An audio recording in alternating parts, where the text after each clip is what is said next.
तो बहुत भय, बहुत काम है। मतलब बालाजी की कृपा वाले अलग भय, लेकिन किसी व्यक्ति विशेष की भावना के जो कार्य हैं वे तो बहुत भय। काऊ ने मंदिर बनवाओ, काऊ ने निर्माण करवाओ, काऊ ने पानी को व्यवस्था करी, सरकार ने लाइट की व्यवस्था करी, तो कोई सरकार ने इतन को अतिक्रमण भी हटवाओ। जो व्यवस्था तो खूब गई, लेकिन पहली बार इतनी स्पीड से जो काम हुआ है वो आपके कारण, बालाजी की कृपा के कारण आयुर्वेदिक के लिए औषधालय बना, अद्भुत सराहनीय है, जिसमें आपका पूर्ण सहयोग और पूरे सागर संभाग के जो प्रभारी हैं मिश्रा जी, आपके ऊपर बालाजी की बड़ी कृपा, और हमारे पन्ना जिले के हमारा ही परिवार, कलेक्टर महोदय और वहाँ के पुलिस अधीक्षक महोदय, आपके लगनता से और धाम के प्रति, बालाजी के प्रति भाव से आज बागेश्वर धाम से निरंतर समाज सेवा चलती है। कभी भंडारे के रूप में, तो कभी कन्या विवाह के रूप में, तो कहीं सनातन जागृति के रूप में, तो कहीं पर बागेश्वर धाम में मानवता के रूप में समाज सेवा चलती। अब 5वां चरण बागेश्वर धाम पर जुड़ गया, जो औषधि के रूप में प्राचीन पद्धति को जीवंत करने के लिए आयुर्वेद औषधालय के रूप में सेवा करते, जो अनवरत जीवन पर्यंत चलनी है। तो निश्चित रूप से श्री बागेश्वर हनुमान जी की ही एक कृपा है। देखो, इस बात को हम कभी मिटाते नहीं। बहुत से लोग कहते महाराज जी आपके पास तो मंत्र है, मंत्र फूंको, दवाई की क्या जरूरत है। जो कुतर की व्यक्ति होते हैं वो ऐसा बोलते हैं, गुरु जी तुम तो मंत्र जाना, सिर दर्द कर रहे हो, कहा डिस्टर्ब खबर है, मंत्र फूंको। मूल जी बात ठीक है, कुतर्क करने वालों के लिए ये बात बहुत सत्य है, लेकिन दवा का प्रयोग तो स्वयं भगवान ने अपने हाथ से किया।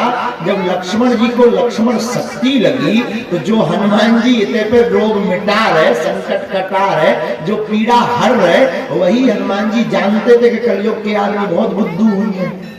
उन्हें पता तो कलयुग को आदमी बहुत कुछ, अगर हम ये लीला नहीं करेंगे, ये नाटक नहीं करेंगे दवा का, तो कलयुग के आदमी को जय हनुमान ज्ञान मिलता घर भर में, हे महाराज भट्टा खाओ, पेट भरा रहा और मिटा दो, यही में बिते रहेंगे और दवा लेंगे ही नहीं। तो भगवान को ये पूर्व में ही ज्ञात था, इसलिए राम जी ने लक्ष्मण जी से कहा कि कुछ कौतुक करो।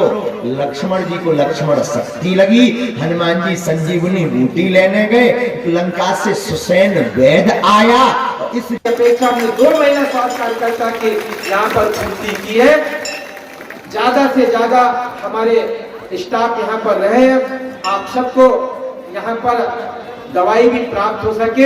हमारे लाखों श्रद्धालु भी आएंगे, हमारे जो स्वयंसेवी हैं वो भी वहाँ पर सहयोग करेंगे। ये धाम है, यहाँ पे परीक्षा लेने की आवश्यकता नहीं है। अगर यहाँ से कोई बात निकल जाए तो बागेश्वर महाराज जी की कृपा होगी और नक्षत्र वाटिका भी बनेगा, और हमारा हर्बल गार्डन के लिए एक पार्क भी हम यहाँ तैयार करेंगे। मैं जब आप बोल रहे थे तो मैं अपने अधिकारी को निर्देश दे रहा था, आप जब बोल रहे थे तो मैं अपने अधिकारी को निर्देश दे रहा था कि इसकी तैयारी भी कर लो, बहुत जल्दी हम इसकी भी व्यवस्था करेंगे। क्योंकि पार्क तैयार करना है तो हमको जमीन भी देखना पड़ेगा, क्योंकि ऐसा नहीं होगा, जमीन की भी व्यवस्था होगी। और जो हमारे गौतम साहब ने बताया है कि नक्षत्रों की जानकारी औषधियों में, वो सारी की सारी व्यवस्था, वो सारी की सारी जानकारी हम उस पार्क में देने का काम भी करेंगे।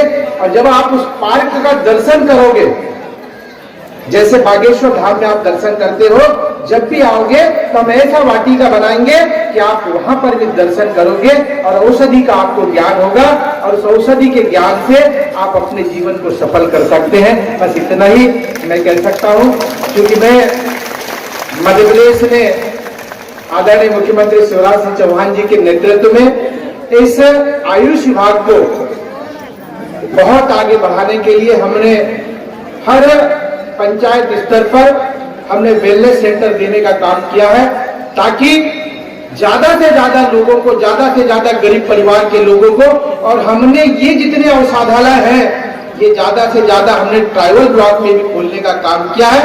और उस ट्राइबल ब्लॉक में भी हमारे जो आदिवासी समाज के बच्चे हैं जो हमारे आदिवासी समाज के वैद्य हैं, उनके क्षेत्र में जड़ी बूटियों का हम रिसर्च सेंटर भी खोल रहे हैं, ताकि हमारे आदिवासी समाज के बच्चों को हम रोजगार भी दे सके और हमारी अपनी औषधि, क्योंकि ये हमारी पुरानी पद्धति है, हमारे ऋषि मुनियों की पद्धति है, वो पद्धति कायम रहे, उसके लिए हमने देवरण्य योजना मध्य प्रदेश सरकार ने, आदरणीय शिवराज सिंह चौहान जी ने अभी हाल में 4 महीना पहले एक देवरण्य योजना प्रारंभ की है, ताकि मेरा गांव का आदिवासी समाज या मेरे गांव का किसान औषधि खेती करे और उस औषधि खेती से भी रोजगार उपलब्ध करा सके।